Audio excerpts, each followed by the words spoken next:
दोस्तों, आज हम ऐसी शख्सियत के बारे में बात करेंगे जिसने अपनी सुरीली आवाज के दम पर ना सिर्फ भारत बल्कि पूरी दुनिया में राज किया। लेकिन वो कुछ दिन पहले कोविड पॉजिटिव हुई थी और हॉस्पिटल में आईसीयू में थी।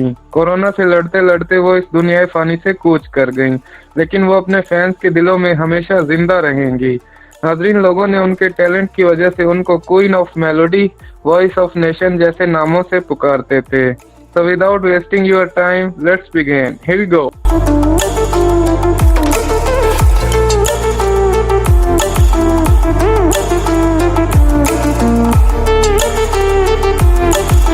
जी हाँ दोस्तों, हम बात कर रहे हैं अपने गानों की वजह से लोगों के दिलों पर राज करने वाली भारतीय सिंगर लता मंगेशकर की, जिनके गाने तो हम सभी ने सुने ही होंगे और हम उनको बतौर एक सिंगर तो जानते ही हैं, लेकिन बहुत कम लोगों को उनकी लाइफ स्टोरी के बारे में पता होगा।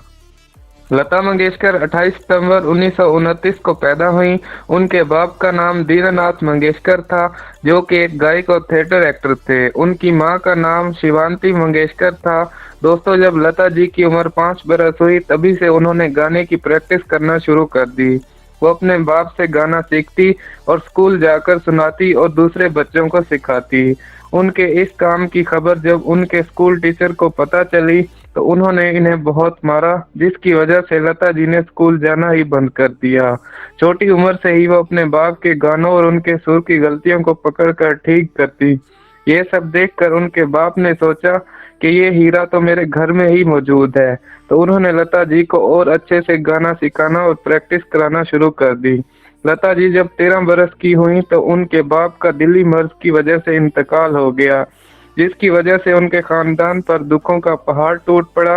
अपने वालिद की वफात के बाद घर की सारी जिम्मेदारी लता पर आ गई, क्योंकि घर में वो सबसे बड़ी थी। इस वक्त लता जी के बाप के मास्टर विनायक ने उनकी मदद की। उन्होंने ही लता को बतौर एक सिंगर करियर स्टार्ट करने में मदद की। 1945 में वो मुंबई शिफ्ट हो गई। यहाँ आने के बाद उन्होंने अपने स्किल्स को बेहतर बनाने के लिए उस्ताद अमानत अली खान से म्यूजिक सीखा।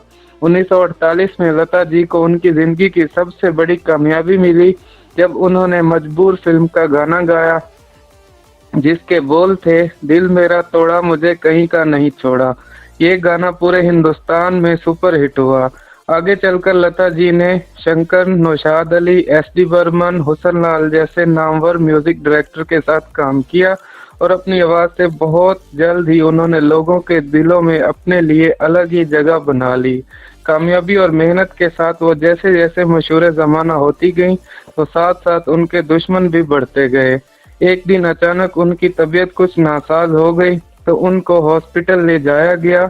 तो वहां जाकर पता चला कि कोई इनको जहर दे रहा था, जो आहिस्ता आहिस्ता असर कर रहा था। इसके बाद मुकम्मल इन्वेस्टिगेशन के बाद पता चला कि वो उनका कुक था, जो रोजमर्रा के खाने में उनको जहर देता था।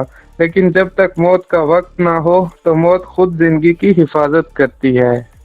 दोस्तों, अगर आपको हमारी आज की वीडियो पसंद आई है तो लाइक करें, कमेंट करें, शेयर करें और मजीद इस तरह की इंटरेस्टिंग वीडियोस देखने के लिए हमारा YouTube चैनल सब्सक्राइब जरूर करें। Thanks for watching.